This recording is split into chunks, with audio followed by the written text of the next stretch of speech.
The seventh edition of Cap70 Sharks. Cap70 Sharks is an initiative by Cap70 Angels and Cap70, which enables early stage startups to showcase their business to pool of mark investors and the mentors. The platform enables our selected startups to gain right capital and right mentorship. This is our seventh edition of Cap70 Sharks, and so far we have identified and showcased 35 startups to our pool on investors.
We'll wait for 5 to 10 minutes for other investors or other visitors to join our platform for this online pitch session.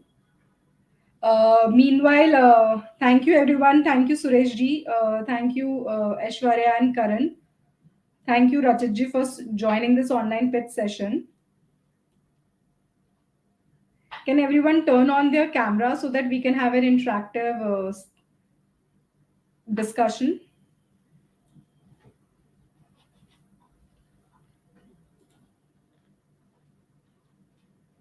Karan ji, we are unable to hear you. Yeah, nothing much I can do. I have my microphone is accessible. I'm not on mute either. Okay, now we can hear you. Okay. You can, right? Yeah.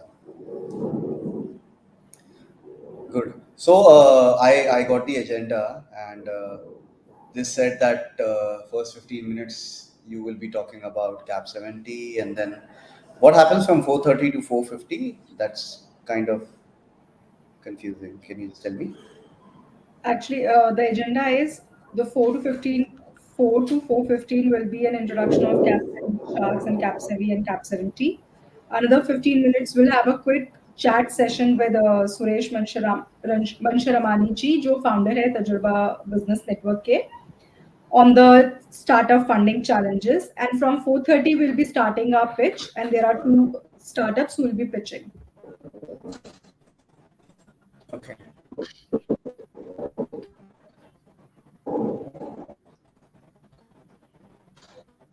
Sure. So who are we waiting for now? We are waiting for others to join.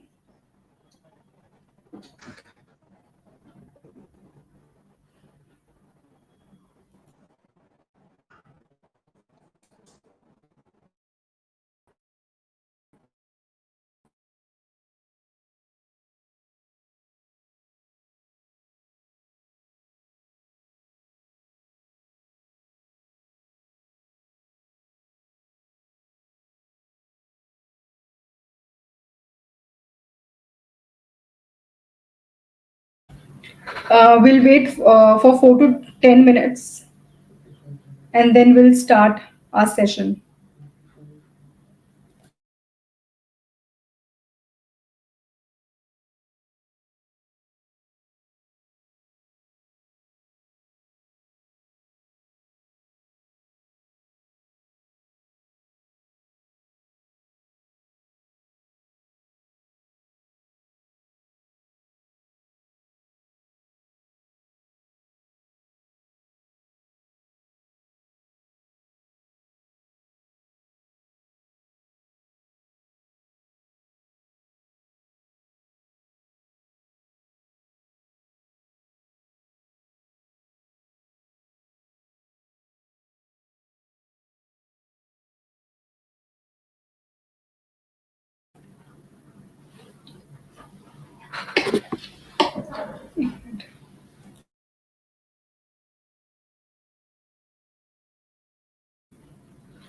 So, good afternoon, everyone. Welcome to the seventh edition of Cap 70 Sharks. Cap 70 Sharks is an initiative by Cap 70 Angels and Cap 70, which enables early stage startups to showcase their business to pool of mark investors and the mentors. The platform enables our selected startups to gain right capital and right mentorship. This is our seventh edition of Cap 70 Sharks, and so far we have identified and showcased 35 startups to our pool of investors, which Cap 70 team had curated and selected out of 227 early stage startups. Cap 70 Sharks, which has seen immense success thanks to the invaluable support and partnerships of Yes Bank and HSBC Bank. Over the years, Cap 70 Sharks has grown from strength to strength, gathering momentum as a premier platform for fostering innovation and entrepreneurship. Our investment analyst team of Cap 70 Angels apply various parameters before showcasing any startup to investors. These parameters include founder's profile, market size, innovation, traction, scalability, team capability, market product fit, value proposition, technology involvement, business model, entry barrier, competition, investment readiness, exit possibility, funding needs, and many other parameters on case to case basis. Another group company, Cap70, is an investment banker for SMEs and startups. For last 4 years, Cap70 helps and provide tailored and timely strategic services to the often ignored startups and MSMEs. We guide them with their funding requirements, growth strategies, product development, market identification, and enable them grow at an exponential pace. Next, we'll have a quick chat session with the startup founder to explore funding challenges faced along their journey. During this quick chat session with the startup founder, we dwelt into the various funding challenges they encountered through their entrepreneur journey. The founder passionately shared their experiences, revealing how securing initial capital was particularly daunting. They discuss the intricacies of navigating investment options, facing rejections, and the perseverance it took to find the right investors who believed in their vision. Despite the hurdles, the founder expressed their determination to overcome these obstacles, and with creative strategies and a strong network, they were able to secure funding milestones that propelled their startup toward growth and success. The conversation shed light on the resilience and the resourcefulness required to thrive in the startup ecosystem amidst funding challenges. I welcome Mr. Suresh Mansharamani ji. He is the founder of Tajurba Business Network, established in 2018. Over the last 5 years, he has displayed exceptional leadership and determination in growing the network. Along this remarkable journey, he has encountered numerous challenges, demonstrating his ability to overcome adversity and emerge as a successful entrepreneur. Under his dynamic leadership, Tajurba Business Network experienced exponential growth within a short span of time. The company revenue surged from 50 lakhs to a staggering 6 crores. We welcome you, sir. Thank you for joining our online pitch session. Now, would like to introduce our founder, Mr. Anil Goyal. He's a rank holder chartered accountant who is thrilled by opportunities to help passionate entrepreneurs shape something extraordinary from scratch. Scouting startups and constructing deals is his forte. He has helped corporate startups and SMEs with their deal cycle, raised a sum of $2 billion in debt and equity, and can also connect with the right set of investors and corporate clients. He has worked at the convergence of business, technology, and risk, that being the thread across his corporate career with IDBI, ILNFS, Merrill Life, and Skill Group. At Cap70 and Cap70, Mr. Anil Goyal provides abundance of opportunities around those areas. Over to you, sir. Thank you, Imani, for this wonderful introduction, and thank you, Suresh sir, for accepting our request for this chat. Uh, so, I have very high regard for you in shaping life of Cap70, everyone at Cap70, and also we were fortunate enough when we launched Cap70 Angel platform. Yours was the first platform where we could utilize our relationship with investors and we could raise funding. So we wanted to showcase your journey of fundraising so that my other startups who are watching this show they can gather some insightful of your journey, especially few challenges that you faced. So anything that you would like to add before I start my round of questions to you, Suresh sir? Over to you. Thank you, Anilji, for inviting me on this show, and happy to be here. And you may start now, and I want to welcome all the startups if they are there. I don't know whether we can see how many people are there or not. So everybody who is So yeah, live we here attending can say hi in the chat box so that we know you are there and your name. So it is live on YouTube channel also, it is live on LinkedIn channel also, and it is live on our website also. So there are multiple places people will be watching the show. Okay, so to StreamYard, you can do three live LinkedIn, and Facebook, and YouTube. Yes, sir. Yes, Yeah, sir. so people have now, commenting in the comment box. I can see Kuldeep Puri, Kanika Correct. Yes, sir. Gupta, Yes. Abhishek Jain. Yeah, so a lot of people have joined and are Yes, sir. joining. There are people from LinkedIn also. I can see Peter, Himanshu from LinkedIn. Hello, Yes, sir. everyone. Welcome. Yes, Anilji, go ahead, please. Yes, sir. So my first ever question, which was raised from my side also many times. So when we started thinking about fundraising for our startup Tajurba Business Network, the first and main factor as part of the challenges which we faced was the age. So specific challenges. There are many challenges, but specific was related to age. So, and I remember Ashok Hooda story where he was planning third startup IPO at the age of 79, and it was just around that time only. Just wanted to know how did you manage that particular aspect in terms of investors' concerns related to the age? Because now all the startups are mainly created by young people who are just passed out from professional degrees and planning to do something innovative. So So I how did would you manage that? go back to 1995 when, first company we raised fund through IPO. So that time the question of age was not there. I was like 38-year-old.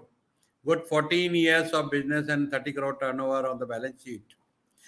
So that issue was oversubscribed 300 times. There was no challenge. I mean, newspapers, TV channels give us very high ratings and the best issue of the week. So that time there was no challenge. But this time in this startup, the question of age and the question of the entire business model. Because networking for a lot of people is something very non-tech kind of thing. And today's world is all about technology. So we were able to raise initial funding for two reasons. One was Cap70's expertise there in helping us with the pitch deck and research. And the second part was most of the funding came from uh, our own members of Tajurba. So huge trust was there. Of course, we wanted to raise X amount. We could not raise that much, but we learned from that age is a challenge. So to solve that challenge, number one, that our son came into picture. He's young, so he became face of the company. So that this question is answered. That although I don't feel old, but people feel that 65 is the age that you should retire, and Very I'm true. just starting up. I'm building another unicorn right now. So vision is to take this Very company true. to We I. have been giving your example. Yes. So a lot of people Yes, sir. show my videos to their parents or grandparents Very that true. it's the guy. We have been giving your example of energy. How do you spend your entire day? I think there is some No, we gap can in the hear you. discussion. You're clear, Okay, Anilji. You're clear. I'll raise my second question. Okay, great. So my second question to you, sir, before you started pitching out to investors, what preparation did you do in terms of creating the product or creating the pitch or creating the long term plan for your venture, which could sustain to investors, and what are the other factors that you took care of while before approaching the investors? So number one thing is the scalability. That how do you scale up? So the research was taken over by Cap70 consultant. They did a wonderful job in getting the data in place and pitch deck in place with our matching with the aligning with our vision of growth. That how can we scale up this model using technology, leveraging technology. So we started working on our app Tajurba 2.0, and then currently we are working on 2.5, and already wireframe is ready for Tajurba 3 also, so that with technology we can go global. If you are not global, then you are losing the 97% opportunity. So that was the whole thought process and the vision. So that was the thing presented to the investors. The Tajurba has a big vision, and will create wealth for all the shareholders. That was the promise we always kept in mind, that investors first and take care of their interest, their wealth creation, rest everything falls in place. Great. And one of the factors that we come across while we talk about diluting the stake to many of the founders, the startups, they have fear of losing out their control over company because of the dilution. So that thought came to your mind also? I mean, if they are thinking that way, I'm sorry, they're living in 19th century, not 21st now.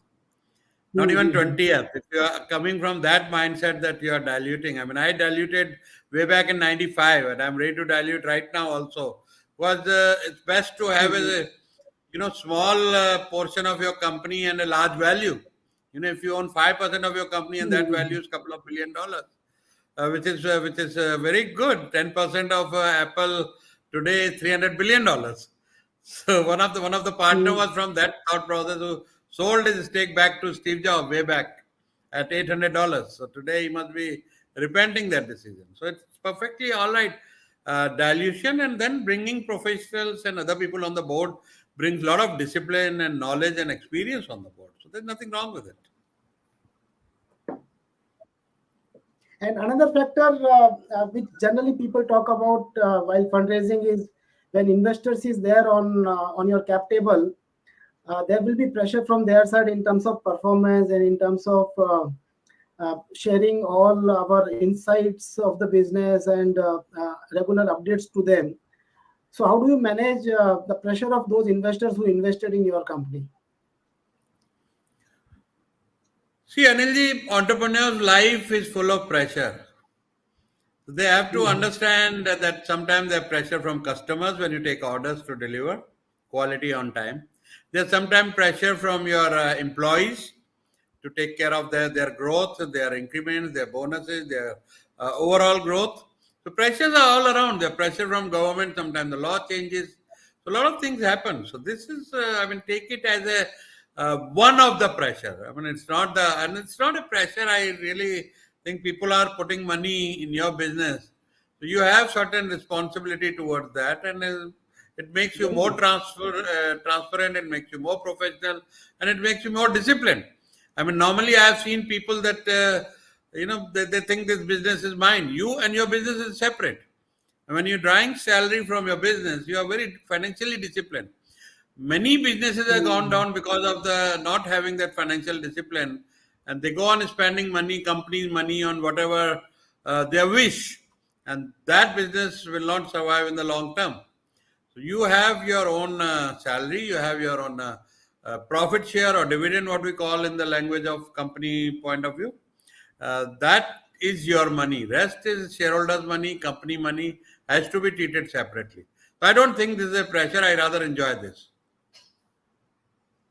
Very well answered, because I remember I was talking to Miss Rachna Busari of National Stock Exchange sometime back, and I was asking when so many SMEs are there and why IPOs are not coming in. So the first answer which she gave was because of the fear of losing control over the company, and that is what they are facing challenges in terms of making them aware that these not because you can generate wealth by creating wealth for others, then only you can grow. Otherwise, you will always remain small, and you will always be tagged as SME. So very well answered, sir. Yeah, I also see that I coach a New lot of journey after. proprietorship companies. They're doing good turnover, but they are even scared of making their company private limited. Forget about limited. So that unnecessary fear of unknown is there. Correct. The entrepreneur they should get rid of in this century. I mean, it's a very very dynamic world right now, and they should take Mhm. advantage of this ecosystem where you can raise money as a SME, as a startup from angels, from the market, capital market. The money is all around from the crowdfunding. There are various examples. So there's no shortage of capital right now.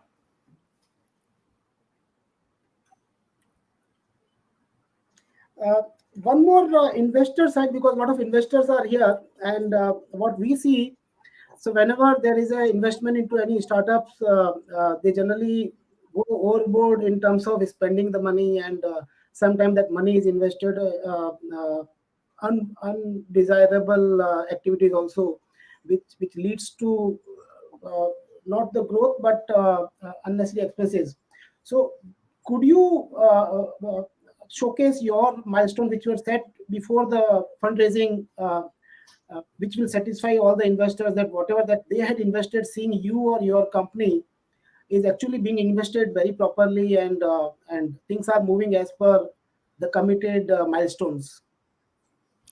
We were, Anilji, first of all, we were very, very careful. You've been on the board and attending meetings every week with us also. We've been very careful with the money we raise. We always kept it separate, that this is not the money to be spent on the regular activity, should be used on the growth only, what was the promise.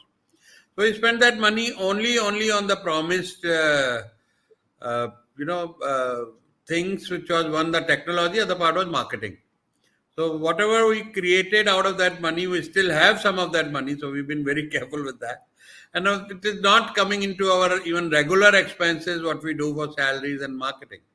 So what was promised for the growth we're spending, that every penny with a lot of care on that only, that this money doesn't belong to us, that is being kept in a separate account itself. And whatever is taken out from that is accounted for, that this is the mandate, this is the promise, and this money will go for that only. So we've been very, very disciplined on that. Not a rupee here and there from that. I know some startup, they get investors' money, they're going to building fancy offices and hire very, very expensive staff. As today's time is that, hire as less as possible, outsource as much as possible. So we believe in that. We've been outsourcing the team, which is cheaper and very, very, very less burden on the company to provide the infrastructure. Today's teams require a lot of infrastructure, a lot of facilities in the office to function. So outsourcing takes care of that. So we believe in outsourcing, and that's what I teach also people, that outsource as much as possible. Great, very valuable insight, sir. One last question, because you have been a coach for many SMEs and startups where they have been growing because of your timely coaching and strategic coaching. Uh, what kind of other funding options that you must have evaluated, or you can guide to all those startups apart from the investors' money? What are the other options? One is, of course, the bootstrapping, where you earn yourself, and you have also done for last 3 years before fundraising. You have also done your own startup through bootstrapping only, and now you are going for funding. And of course, we are now looking at second round of funding also. But apart from investors' capital, what are the other sources of funds that could be available to these startups who are watching the show right now? Well, there are some government CGT SME scheme where collateral-free debt is available. But I personally feel that you should be very, very careful with that. That unless you are like 1000% sure that you are not risking that money and there's no chance of default, then you should be taking debt. Term loans definitely for your machines and other long-term requirement. Rest is angel investment, and bootstrap is definitely my favorite. In the product company, recently I've seen certain examples of raising funds through crowdfunding Indiegogo, where you get advance orders. So a father and son team from Australia, they were beekeepers. So they invented a machine to take out the honey on the tap. They ended up getting $12 million in 2 days. Advance orders from Indiegogo. So currently, one of my students, Neetu Singh, I'm working with her closely, but she's into candle manufacturing. She's a product company, and that product is very much desirable in the West, all over the world. We're working on that model to raise crowdfunding. So if you can raise crowdfunding, very nice. You don't have to dilute, because crowdfunding is as equity option not allowed in India, so you can only sell products. But if you are a registered company overseas, you can raise equity through crowdfunding. That's wonderful option. Then rest, seed funding, angel investment, all that series A, B, C, entire ecosystem is there. As long as your business model is scalable, profitable, and team is good. There's no shortage of money, I think. Okay. Any specific advice you would like to give to the startups who are watching the show and they are part of the today's pitch also in terms of preparing for the investment? Of course, few of the startups that currently are there today, they have already raised first round of funding, and now we are talking about bridge funding or second round of funding.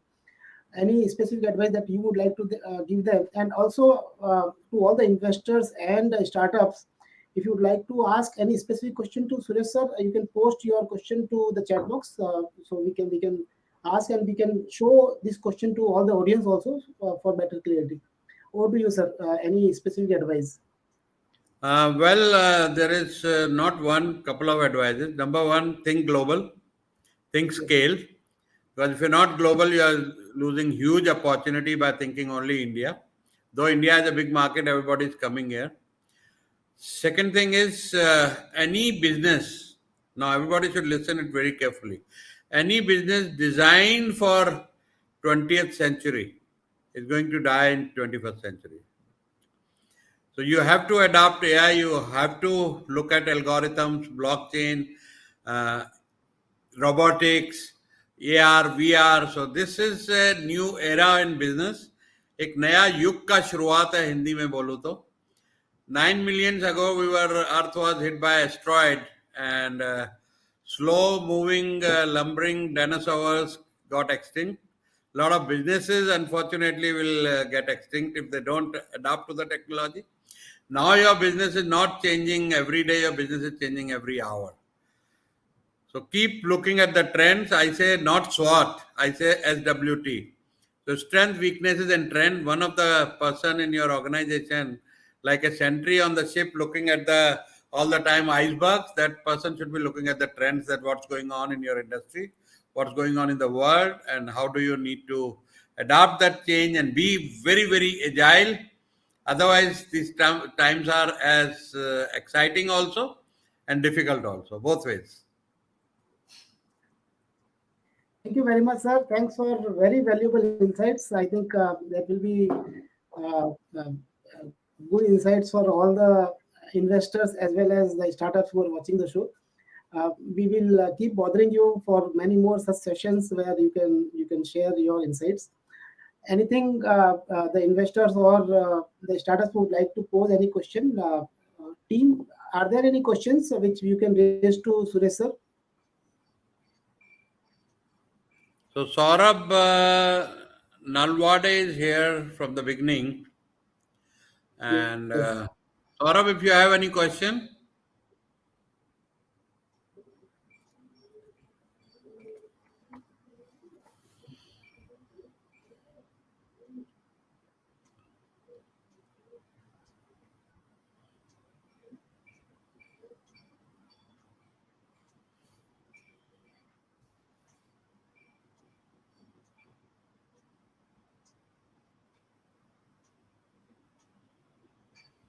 I think we can end this conversation because now two startups are there who are waiting very eagerly to showcase their business to all the investors. Over to you, Himani, and thank you very much, sir. Thanks for your time. Okay, Anilji, I would like to log off. I have other meetings. Thank you, sir. Right? Sure, sir. Sure. Thank you very Yeah. much. Bye bye. Now, presenting our first startup, Avenue Growth. Avenue Growth is a cutting edge on demand workforce platform that revolutionizes the way businesses collaborate with on demand gig workers. With a seamless and efficient approach, Avenue Growth empowers companies to effortlessly access the best talent and harness their expertise instantly. Say goodbye to traditional hiring hassles and welcome a new era of agile workforce solutions with Avenue Growth. I would like to introduce Rachit Mathur, who is the founder and CEO of Avenue Growth. Sir, the stage is yours. Thanks a lot, Imani, and a very, very good evening to everybody. My name is Rachit, and I'm the founder and CEO at Avenue Growth. Let me just, Himani, can I present my screen and start with the deck? Yes, yes, you can.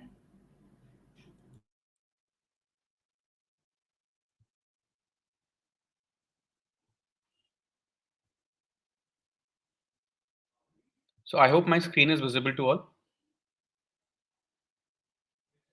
Himani, is the screen visible?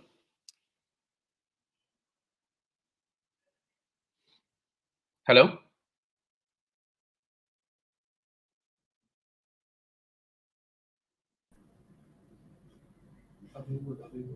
Himani, was my Hello? screen visible? Was my screen visible? No, no, it's not visible, sir.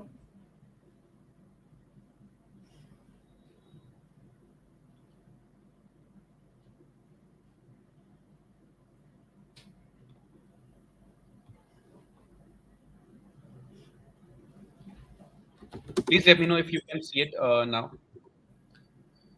No, we still can't see your screen. Is it visible now? Yeah, it is. All right, Okay, great. yeah, it is visible. Uh, Great. So I'll just start with my pitch and try and make it quick. So the company is called Avenue Growth, and essentially what we are building at Avenue Growth is we are changing the way we work. Let me just quickly introduce me and the team who are building Avenue Growth. So I'm Rachit. I'm from Delhi. Uh, Total, I have about 16 years of professional experience. I did my schooling from Delhi. Then I went to do my undergraduate from York University, Canada, where I did a double major, international business and marketing. In totality, I have 16 years of professional experience, out of which last 10, 11 years I have spent being an entrepreneur. Um, Before Avenue Growth, I was running a company called Find Yahan, which was a marketplace of services, also in the gig workspace thing. I ran that company from 2012 and 2006 till 2016, and then I sold it to Quicker. Post that, I was working 1 year with them as their vice president of business growth.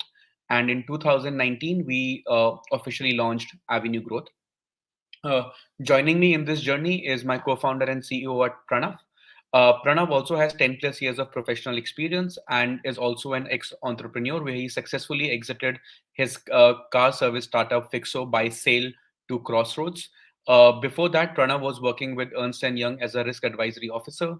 Our product and technology is taken care by Rahul, who has 20 plus years of experience in product and technology and has worked with companies like Unilever, Volkswagen, Adidas, etc. And our processes are taken care by Holly, who also has 20 plus years of experience and has worked with companies like 3G, Tech Mahindra, Nisa, etc. So, at Avenue Growth, we are basically on a mission to create 10 million micro entrepreneurs and also empower 1 million women to be financially independent. As we all know, especially post COVID, the world of work has drastically changed, and the needs of our organization and also the needs of our workforce have also changed a lot. Talking about some changing needs of the workforce, firstly, all the new gen workers are now wanting a higher work life balance. They want to work on their own terms. They're also wanting higher earning opportunities. They're wanting higher growth opportunities, growth in the sense of both personal growth and financial growth.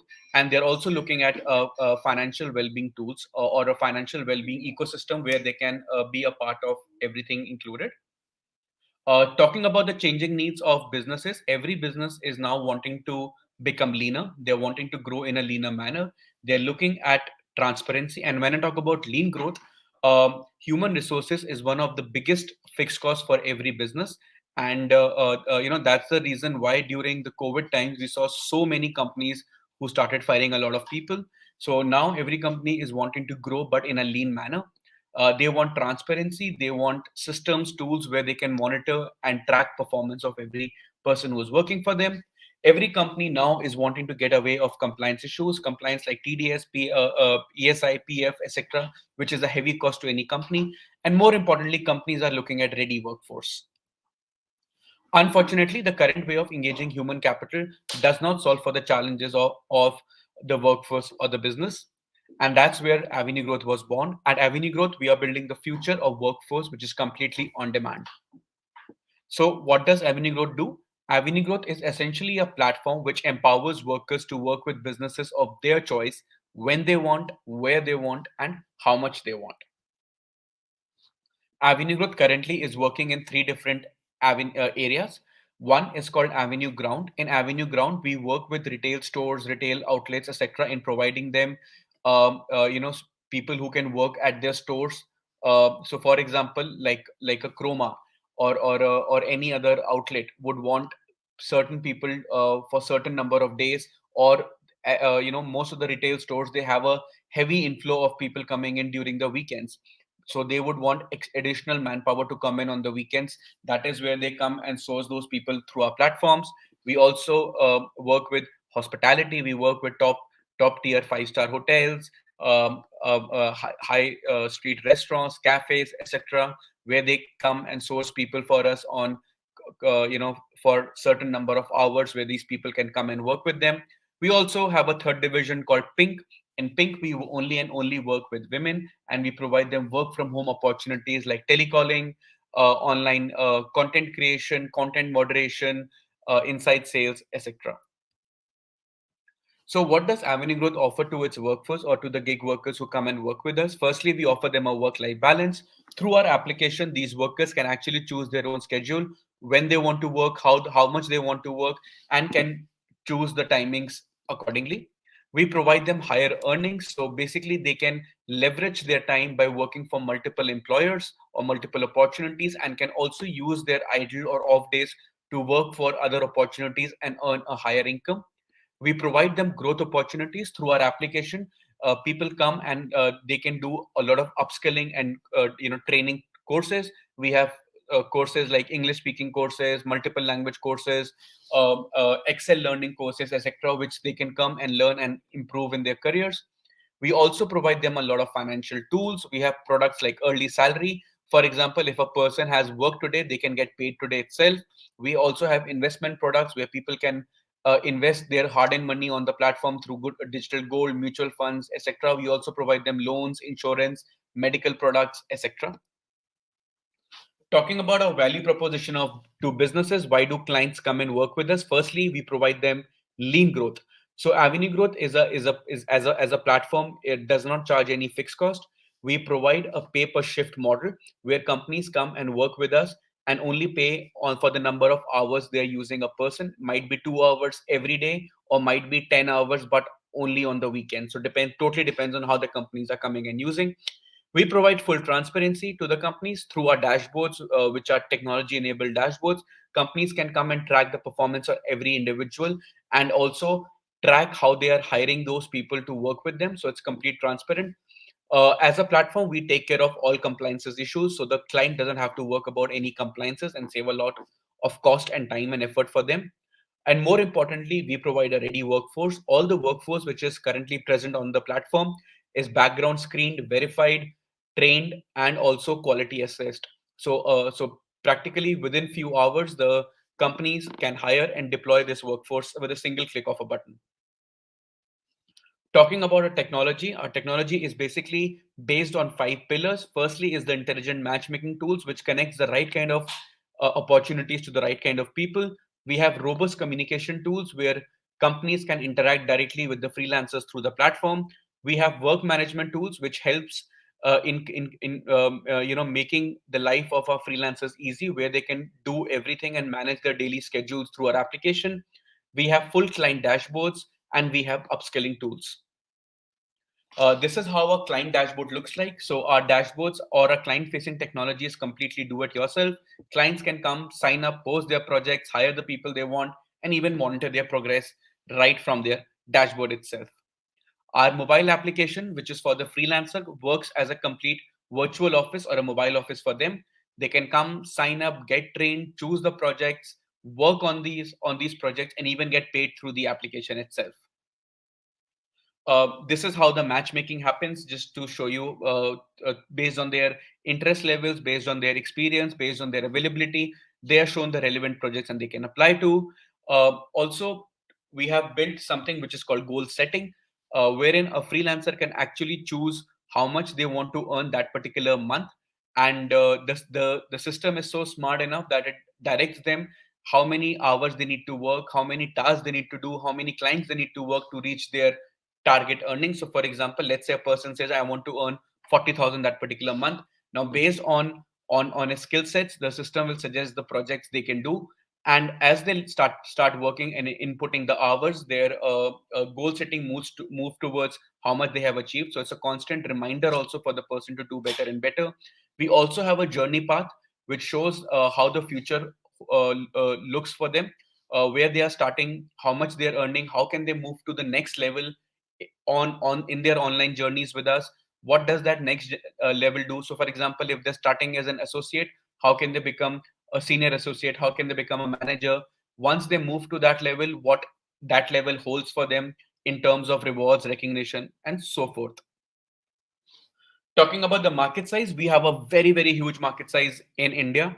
Currently, as per the recent reports, there are 90 million jobs in the gig ecosystem, which are basically per day job or task jobs, which contributes to a $250 billion in the volume of work done.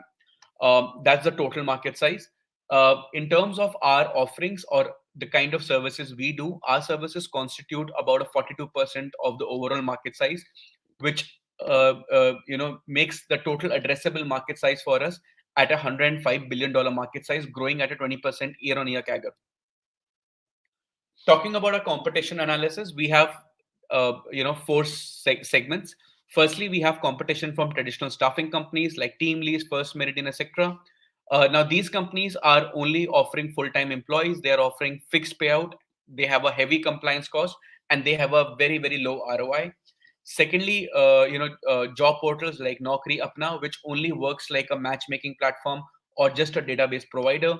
Thirdly, through gig work companies like Taskmo, Avigna, etc., which are only blue-collar focus and have a high-touch model and low technology interference.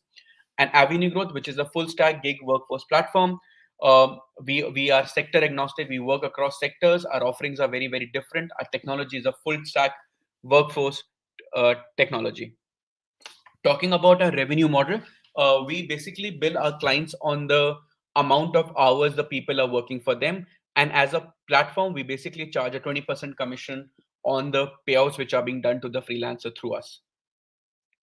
Talking about our go-to-market strategy, how we get people to come and work with us. Firstly, we do digital market, the complete digital marketing strategies like Twitter, LinkedIn, Instagram, etc. We have also formed certain strategic alliances. Like recently, we entered into a strategic alliance with the government of Haryana, where we signed an MOU directly with the Chief Minister himself, wherein all our earning opportunities now are being shown on the government of Haryana unemployment site, so that the people can come and use these opportunities and earn a living. We are also replicating the same with many other state governments, because the state governments are now also realizing that unemployment is a huge cause of concern for them, and players like us can ease out the burden for every state. We also do offline activities where we educate people on how they can come and work with us and become micro entrepreneurs. We also have tied up with a lot of private employment exchanges, skill centers, and NGOs which provide people to us. And also we have partnered with job portals which provide databases to us. How we get clients to come and work with us? Again, we do complete digital. We are present on all digital channels where we market our service and attract clients. We have partnered also with the leading HR organizations, some of the large HR organizations like Manpower, First Meridian, etc., which are listed companies, because what has happened, that their clients are now coming back to them and saying that we don't want to hire full-time people, we want contractual people, or we want gig workers. So these companies are passing on these clients to us, because they can't fulfill these requirements because of the labor law compliances they have to fulfill, which a gig company like us doesn't have to fulfill. We also target companies who use high contractual workforce and market our services to them. And fourth, and more importantly, we do social media listening. So any company which is posting on a platform like a LinkedIn about hiring people, or about launching new products, or opening new outlets, or even about getting funded, which directly or indirectly leads to them hiring manpower, they will get a email from us saying that, hey, congratulations, instead of hiring full-time workforce, why don't you try Avenue Growth, which is a good way of hiring people. Talking about the impact we have created, we have been in market for a little over 3 years now. We have basically helped our clients to save 60% of their cost through our pay-per-shift model. We have saved one third of their time in hiring and finding and deploying people. In totality, we have served about close to 100 plus clients through our platform. On a monthly basis, we have about 900 plus women who are earning from the platform. Total women who are registered with us is over 3,000. On a monthly level, 4,500 people also earn through us. Active people are about close to 15,000 on a month-on-month basis. We have been able to add about 28% incremental income into their lives. Talking about some of our clients, we have been blessed to be working with some of the leading brands like Google, Facebook, Flipkart, Amazon, Bridgestone, Airtel, Paytm, Tata, First Meridian, Talent Edge, Oyo, Swiggy, Ola, WeWork. Currently, we have also signed up clients like Blinkit, Titan, uh, Taj Hotels, Ginger Hotels, Barista, Sarovar Hotels, Novotel, to name a few. Talking about our revenue, we have been growing 5x year on year. In our year one, we did a revenue of 25 lakhs. In our year two, which was FY 21-22, we moved up to 1.3 crores. In the year we just ended, which was FY 22-23, we did a turnover of 5.9 crores. And in this financial year, in the first quarter itself, we have touched about close to 3.5 crores. And in this year, we are on track to do about 25 to 30 crores. Our projections for the following year are 95 crores, 212 crores, 335 crores, and 524 crores. Talking about our profitability and break even, we broke even in quarter two of last financial year and have been profitable since then. This year, we want to close at a EBITDA level of 21 lakhs, moving to 5 crores in next year of profitability, 14 crores, 30 crores, and eventually 56 crores of profitability in our FY 27-28. Talking about a fundraise journey, we have raised about close to 5 crores till now from angel investors and some family offices. Some of these angel investors were also my investors in my previous business, who again invested in this business when they got an exit from my previous company. Some of them are Mr. Aditya Malik, who is a senior partner at Loomis Venture Partners, Mr. Rajesh Sood, who is the ex-MD of Max Life Insurance and currently MD at Financial Services Bharti Enterprises, Mr. Avtar Munga, who is the ex-CEO of IDFC Bank and currently managing partner at Stride Venture Partners, Mr. Sumit Rai, who is the CEO of Edelweiss Tokyo, and Mr. Priyavata Mafatlal of Mafatlal Industries. In this round, we are raising a total of 4 crores at a 40 crore pre-money valuation, out of which 50% will be spent towards technology, 20% will be built towards team building and some core leadership functions, and 25% will be built towards operation and marketing. Out of this, we have already got a firm commitment of close to 2 crores. We have got our SHA signed in this round of 2 crores from India Accelerator, Mighty, which is the Ministry of Information and Technology, Lead Angels Fund, and also from Adar Punewala Family Office.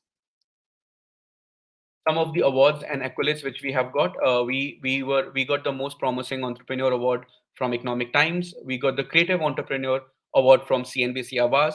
We also got the Big Online Business Idea Award from NDTV, and the recent MOU which we signed from Government of Haryana, which was the first of its kind for any state government to sign. Thank you so much. I'm open to questions. Thanks a lot.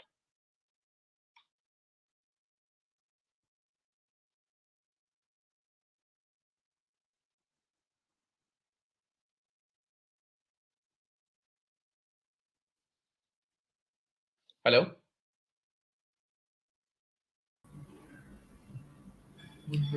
So there's question from Peter. There is a question: are you interested in a partnership for fundraising? Sure, Peter. What kind of partnership are you talking about?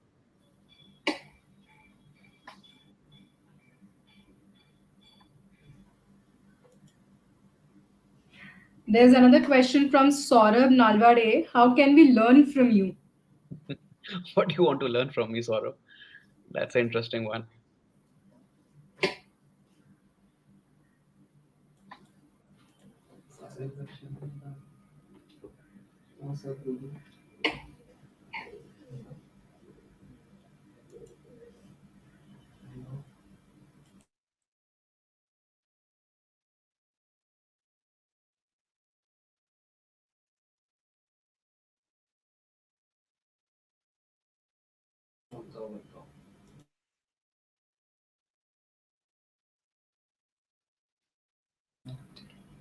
So there are no questions left.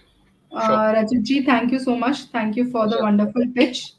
Thank you so much. Thank So you. there's a compliment from Saurabh Nalvade. Sir, you're awesome and pitch was superb. Thank you, Saurabh. Thanks a lot. Thank you. Thank you so much. Thank you so much, Rajat. Thank you so much. Now, next startup is Experiential.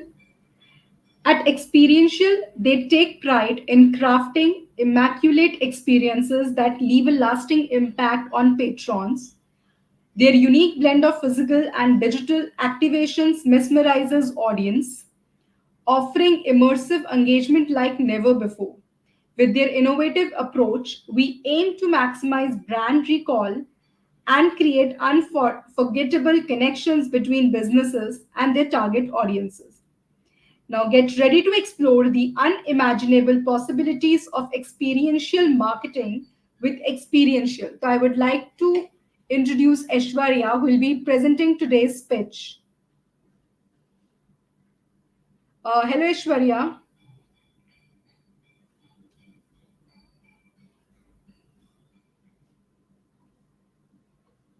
Taking the deck on my behalf, and Okay, fine. she'll be running through the pitch deck. No problems at all. Okay. Hi, So, hi. hi guys. Hi. Like I said, my name is Karan Bhardwaj. The company name is Scriptpedia Private Limited. Been around for about, this is our sixth year, and I have an entrepreneurial experience of about 2 decades now. This is my second company. The first one was basically a financial stockbroking company which I sold, and then I started something to do in advertising with an edge of technology. So while she rushes through the pitch deck, I will be probably talking about the journey and where we are as of now. Aishwarya, if you can go to the next slide. So experiential basically is, like the name suggests, it's a business of creating experiences for clients, for brands. Be it through holograms, through drone shows, through sensor-based activations, through projection mappings, all the events that you have seen around the world, which come as WhatsApp forwards to you sooner or later. These are basically experience. This is the realm of innovative experiences that brands create. So beside your regular newspaper advertisement or radio or traditional advertisements like influencer marketing, digital marketing, there is a budget specifically that's been kept for augmented reality, virtual reality, artificial intelligence, metaverse. This is the realm that we are in, and been here for about 6 years. So going forward, our vision basically is to ensure that we basically become the leaders in this realm, and since we have the first movers advantage as well and have about 200 brands to who we worked with, we would like to become the leaders in this domain. You can keep changing the slides, Ashwarya. Yeah. So this is experiential by itself. The total addressable market is 50 billion, and most of it is about 34 billion dollars, which is expected to be hit around 2030 this year, 2030 itself. And the reason behind this exponential growth is because of the usage of augmented reality has gone up from just normal Instagram filters and now moved to healthcare, to pharma, to education, to real estate. And there are multiple use cases where people are actually using it to in the e-commerce section as well, also for broadcast AI. So all this while, the basic problems that the advertisers had, that they had the idea but they didn't know how to conceptualize and how to ideate it around technology, and which is where we come in. We create the consumer experience and the brand journey in such a way that we not only ideate for the brand as to what should be done with the technology, we also deploy the technology, we create the content behind it, we execute it at multiple locations, and then we also give the analytics to the client, which means an end-to-end 360-degree operation. Next. This is some of the data as far as the augmented reality domain is concerned, because experiential by itself is such a large domain that it's difficult to find data. And augmented reality is the only data which was available globally. So 42% of people, are unable to reach their audience at scale. And what we are trying to do is increase our internal expertise and ensure that these people get the augmented reality experiences in their brand activation. So, for example, currently we are creating a filter for Hyundai for the new car. We are also creating another filter for Castrol. So these filters basically are not only interactive, engaging, but also give a lot of insights and engagements to the brand. I've spoken about this, Aishwarya. I think we'll move to the yeah. So back when we started in 2017, we were basically an on-ground activation company. So we were known as a tech agency which provides holograms. But when people started liking our content behind these holograms, we started having a small team of content designers as well. So the team of 3 people then expanded to a small team of 8 people, and we moved from a 200 square feet office to a 700 square feet office. And as we speak today, we operational in about 12,000 square feet of operational space. The total team size is about 65 people.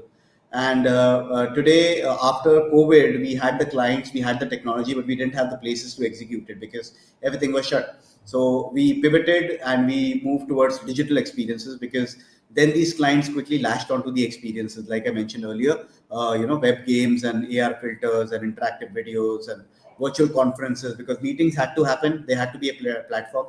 For example, the platform that we are logged into right now, StreamYard.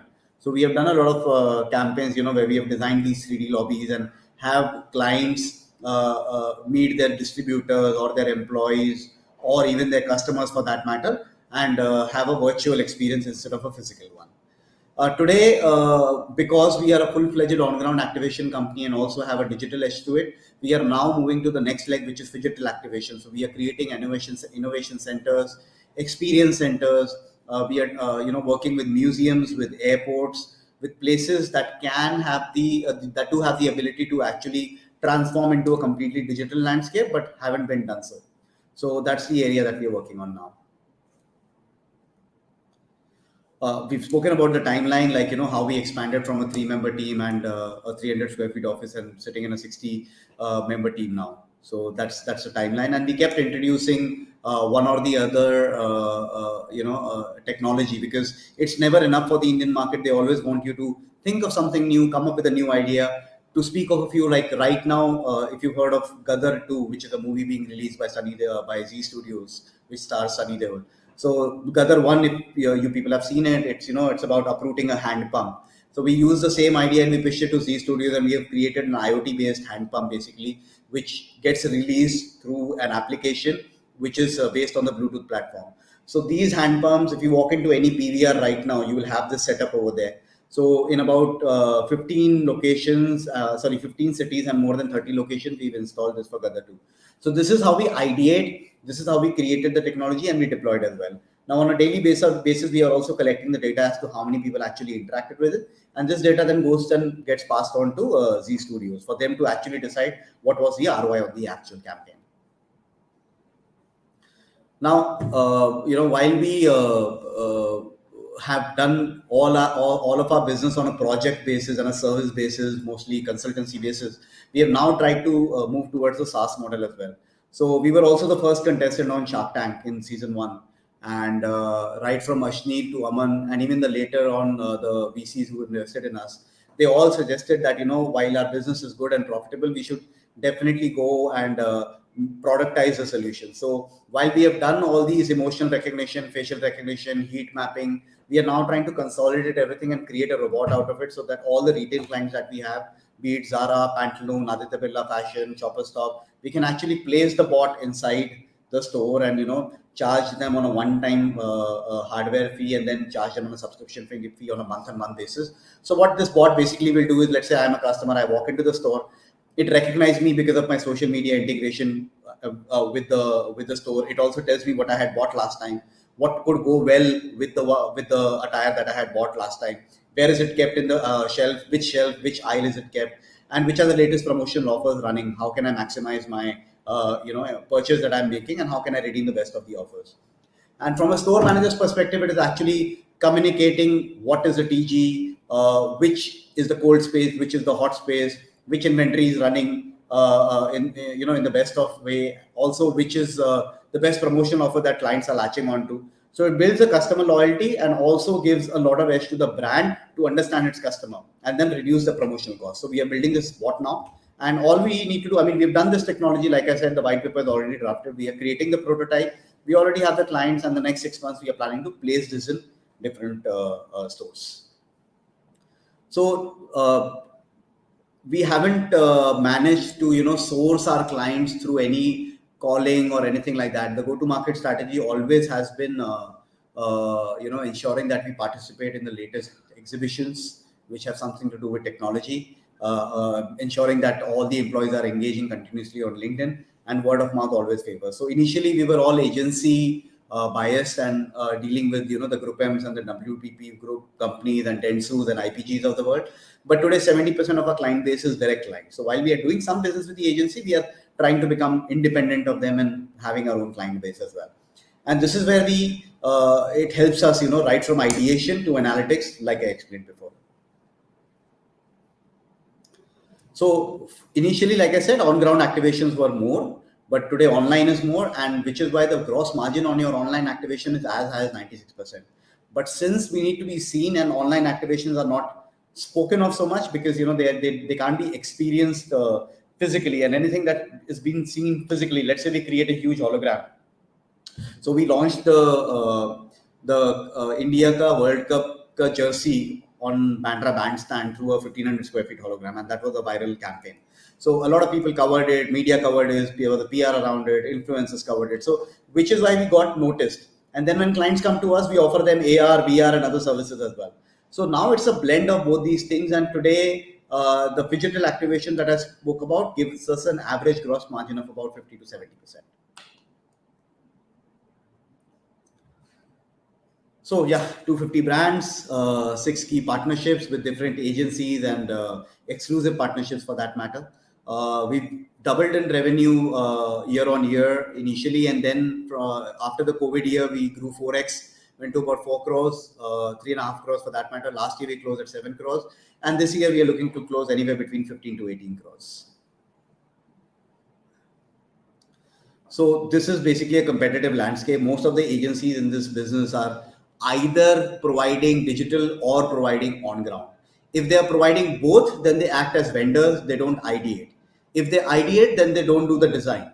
And if they design, they don't do the analytics. Today, clients are looking for a one-stop solution that can do all of it, and which is where the difference is, which is why they come to experiential, etc. Yeah, so we've spoken about this, how we actually market online and offline both. These are some of the brands that we worked in the last couple of years. Few big names: KPMG, Holiday Inn, Sun Pharma, Cadbury, Netflix, Amazon Prime, MasterCard, HP, Xiaomi, Sony Pix, Z Studios, now Z Cinemas. So yeah, the list is just growing, but it's just that we need to turn these into retainer clients and not service-based clients. And while services-based is always going to be highly profitable for us, but we also need to build a model, and we understand that, and which is why we are also creating a vertical which is a SaaS-based service. These are some of our international executions in Dubai, Hong Kong, Barcelona, Jakarta. Basically, clients who need to be seen and who need to have the latest technology integrated in their campaigns are not just Indians or Indian-based brands. There are even brands in European and Middle Eastern countries who have not been exposed to technology, and yes, they reach out to us as well. So revenue projections for this year, like I said, but the year after that, we are looking at a close 50 crores and then 90 crores from there on. And this is all assuming that, we don't we are not banking on export as a source of income, or rather we have not factored that in, because the subscription on that or the fees or the revenue on that has not started yet. So this is only with our current vertical. But because of the solutions that we are building in-house, which are going to become a SaaS-based solution later on, the projections are going to be double than what you see on the screen right now.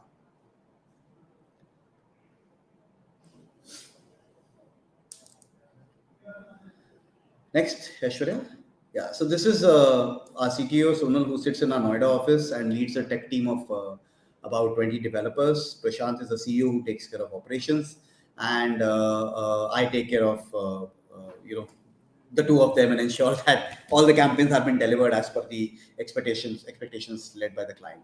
So while initially we had a small sales team, and I was the only one selling for the first 3.5 years, but in the last 6 months to 1 year, we have actually trained a set of 7-8 people, and they are building a very strong pipeline. And in the years to come, it's like, it's going to be less dependent on me, and I'll be busy managing the operation and ensuring that we take big ticket size clients as well. And while this new solutions team is going to spread the wings and ensure that we go wider in the market at the same time. So this is how this team is divided as of now: 7 people in sales, a few of them in marketing, because we don't need to market ourselves because we get a lot of briefs, and the problem has been delivery. So in the last 8 to 9 months, we have increased our delivery team, which is our developers, our operations, and our digital production, and our activation and our animation team. So that team has actually gone double from what it was a year back, and which is where the focus is going to be. For every one salesperson that we add, we will need to add about 7 to 8 people in each of these departments. So the current round, the last round that we closed was at about 60 crores, which is also the current round. It's ongoing right now. 8 crores is what we are raising. We've already got a term sheet signed with our lead investor, which is Planify, and which is for 1 crore for this particular milestone. And we have a milestone-based funding on the sales that we keep on achieving. Till now, we have raised about 3 odd crores in the last 2.5 years. And this has come from India Accelerator, Startup Lane, Start Finance, Founder Circle, Planify Capital, and a few HNIs as well. So the term sheet of 5 crores from Planify is in place, but that gets materialized on each and every milestone that we achieve. But for the current round, 1 crore has been committed, and the remaining 7 crores is what we are pitching for. Most of this money, next slide. Most of this money is going to go towards, deploying and creating export, and ensuring that we have enough talent for that. And obviously, when we increase our numbers, we have to have a lot of admin department, because compliances are a huge thing, and we need to maintain. We always keep importing something or the other with respect to the latest technology. So hardware and software is also something that we need to keep procuring licenses, procuring technology from overseas, and then working on the software over here.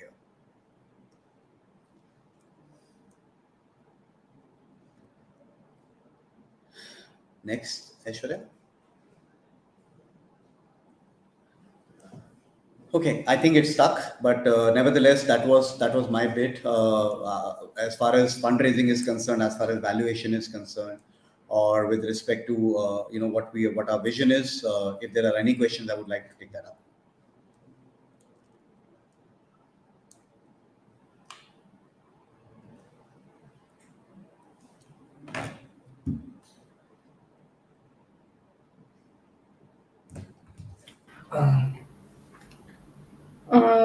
Currently, there are no questions from the investors.